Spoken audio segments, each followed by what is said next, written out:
Com uma trajetória como estrategista de comunicação, Eliezer Santos enxerga na cultura urbana o principal canal de influência. Hoje eu estou muito feliz de receber uma liderança negra aqui com a gente, muito presente e numa área comunicativa muito forte, à frente de uma marca poderosa também. Seja muito bem-vindo ao Drops da GS, Eli. Obrigado, querido. Olá, gente, tudo bem? Um prazer estar aqui, um prazer estar no evento. Já tenho tido várias experiências incríveis e acho que essa vai ser mais uma para fechar com chave de ouro. Estou muito feliz. Obrigado pelo convite. A gente também está muito feliz e eu queria começar te perguntando uma coisa muito legal. Como é ser uma liderança negra, nordestina e ainda ocupando um papel tão importante para uma marca urbana como a Raider, num mercado ainda assim preconceituoso? Excelente pergunta, querido. Eu acho que desde quando eu saí de Salvador, eu já tinha o intuito de trabalhar com a cultura de alguma forma. Era o meu objetivo de vida, é o que eu queria de fato. Então a gente investe tempo, a gente investe dinheiro, mas o principal é a gente investe a ausência do dia a dia com família, que é o bem maior que eu particularmente tenho. Então a gente precisa fazer valer isso, né? Então eu enxergo como algo muito potente, principalmente para meus amigos de Salvador, que estão olhando e falam, cara, é possível, cara. Alguém conseguiu. E eu não estou falando isso de limitação financeira. Eu não sou um cara que vem da periferia. Também não sou um cara abastado que tive todos os recursos que eu queria. Mas eu entendo o meu lugar como referência falando sobre negritude versus lugares de estratégia, né? Lugares de relevância profissional. Então, eu acredito que é um momento que eu encaro com muita responsabilidade, porque quando eu até hoje estava falando com a minha mãe, antes de entrar na palestra lá no palco do Ché, liguei para ela para pedir a bênção e falei, mãe, é muito doido, né? Porque a gente se torna uma referência e às vezes a gente nem percebe que toda a trajetória que a gente fez, ela culmina em algo tão importante quanto você compartilhar a sua experiência e ser referência para outras pessoas. E um amigo meu, o Thiago Ventura, um grande irmão, ele sempre traz uma frase que eu nunca esqueço, que é: na falta de referência, seja. Uau! E Uau! é incrível porque toca bastante. Sempre que eu sou mencionado como uma referência, e infelizmente uma das poucas ainda, eu lembro dessa frase, né? E óbvio, em Raider, na marca que eu trabalho hoje, eu sou head de influência e relacionamento. Isso conectado com vários tipos de mercado.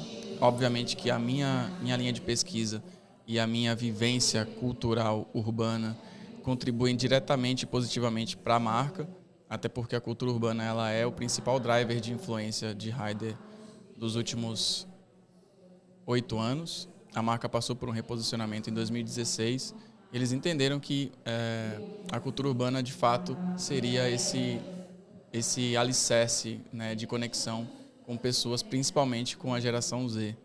Então, me considero com muita humildade e muita responsabilidade, entendendo que outras pessoas me enxergam como referência, como algumas mensagens que eu recebo, e acredito muito que esse caminho não tem volta, porque outras pessoas que me veem vão ver que é possível também.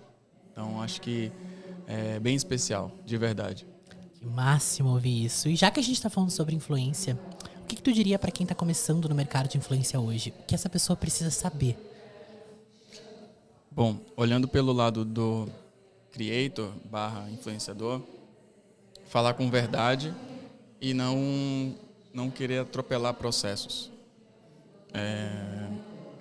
Existe uma diferença entre relevância e engajamento. Perfeito. E eu acho que as pessoas às vezes buscam engajamento antes de serem relevantes.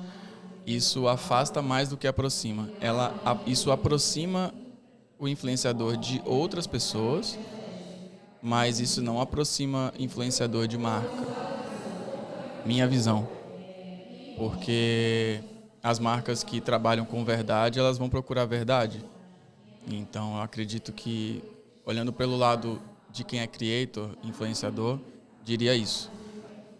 E para as marcas, eu acredito que o caminho ideal é investir num time diverso.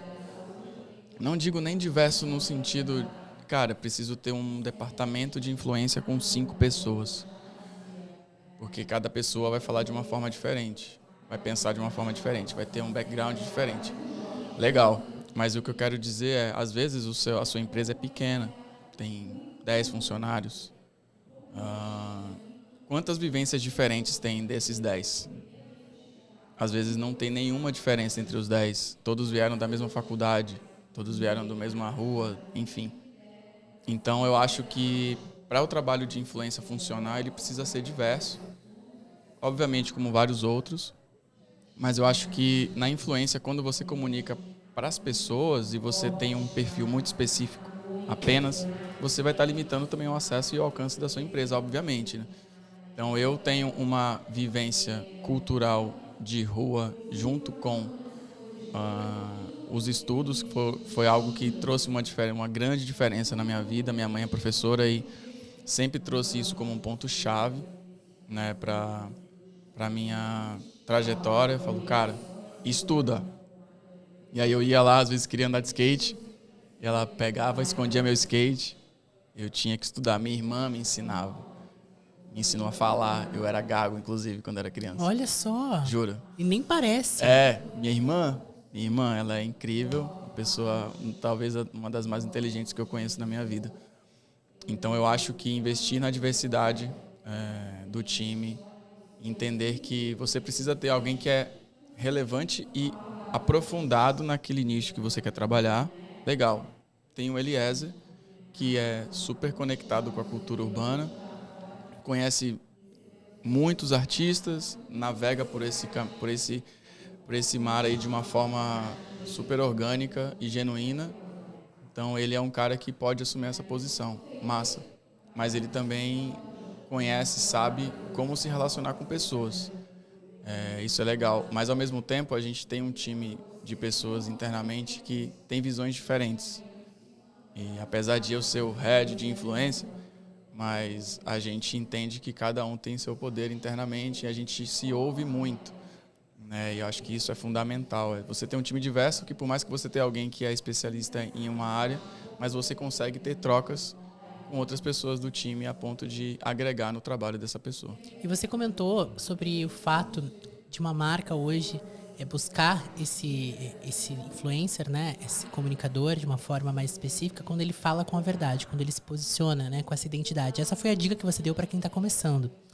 E como é que tu enxerga cada vez mais a ascensão desses, vamos chamar de black influencers, né? Essas pessoas que têm cada vez mais reivindicado a sua identidade e trabalhado com ela de uma forma mais presente no mercado. Tu sente que ainda é uma dificuldade para as marcas terem, geralmente vai ser a cota, você sente que tem uma presença maior no Brasil, um país tão negro e ainda assim tão distante de diversidades tão presentes dentro das marcas. Tu sente que isso é uma oportunidade? Tu sente que isso é uma dificuldade? E por quê? Boa. Tem uma creator incrível chamada Monique Corrêa. Ela fez um teste recentemente e ela fez um post fake que ela pegava uma pessoa branca, de pele bem branca, uma loira, e postou repentinamente nos stories dela. Fez esse post no feed também. E a quantidade de pessoas que viu esse post, eu não digo nem, beleza, a gente está falando de alguém que colocou uma pessoa diferente, obviamente que isso vai engajar, porque as pessoas vão achar estranho. Mas não. O que eu quero dizer é que pessoas que normalmente não viam o conteúdo dela chegaram até ela. Viram esse conteúdo. O algoritmo, ele é racista. E isso é muito sério. Então, eu acho que, infelizmente, ainda falta bastante influencer que carrega uma trajetória que não precisa e nem deve ser de militância, porque eu não sou militante no conhecimento a ponto de falar sobre, mas a minha militância está no cargo que eu tô, falando as coisas que eu falo, onde eu entro, onde eu saio, a minha presença é uma militância diferente de outras pessoas. Não necessariamente eu preciso ser chamado para falar sobre negritude. Na verdade, nem quero. Ninguém quer.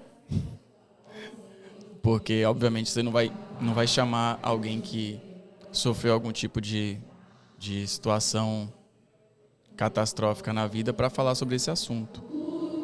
Então, eu acho que as marcas, empresas no geral, elas precisam ter o mínimo de...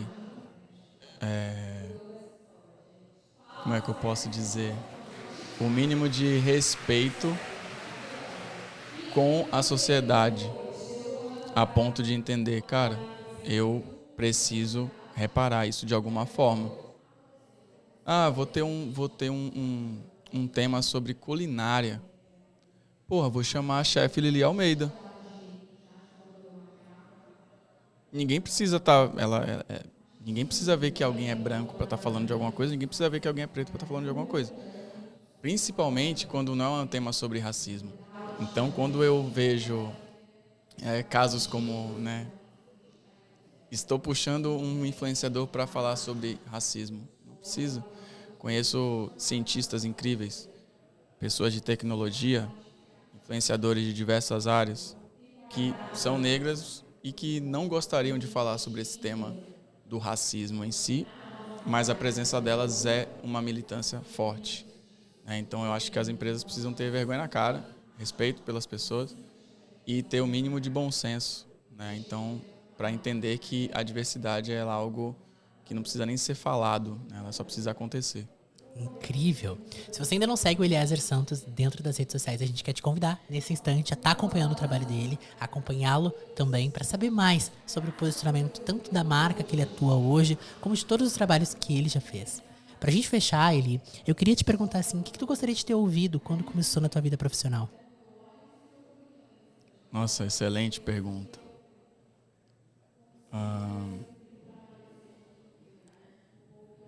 Boa. Eu acho que quando eu comecei, foi um começo desafiador, mas eu faria tudo de novo, com toda certeza. Então, eu acho que o que eu gostaria de ouvir quando eu comecei continua que vai dar tudo certo. Acho Forte que é isso, né? É isso. Parece simples, mas é muito forte. Bastante, porque a gente tende a não confiar nos processos, principalmente vindo de onde eu venho, onde poucos, infelizmente, conseguiram. Eu sou, com toda a humildade, eu sou uma referência para a minha cidade, para os meus amigos, porque eu continuei, porque eu tive uma base familiar que infelizmente vários não tiveram. Então, meu pai, minha mãe e minha irmã sempre me deram amor e carinho dentro de casa. Então eu podia passar o dia inteiro fora de casa, que eu sabia que se eu voltasse para casa, eu ia ter um lar com amor, carinho, cuidado. Não tinha tudo, não tinha o melhor videogame que podia, não tinha aquela calça que eu queria, não tinha o tênis que eu queria, que vários amigos meus tinham, mas eles não tinham o amor dentro de casa. E hoje eu olho para trás e, infelizmente, os amigos que tinham tudo e não tinham o que precisa em casa, hoje não tem o que eu tenho. E isso é muito sério. Então, a gente não confia nos processos. E eu acho que esse ponto é fundamental, principalmente porque é isso. Eu saí de Salvador, e aí o meu sonho era viver da cultura urbana, sendo que na cidade que eu nasci, não é algo que traz um retorno comercial que justifique para que marcas invistam nesse mercado lá. Então eu precisei fazer um caminho que era, cara, já olhei para o histórico, meus amigos que vieram antes de mim desistiram, foram para outras áreas, eu não quero virar isso, não quero virar essa referência.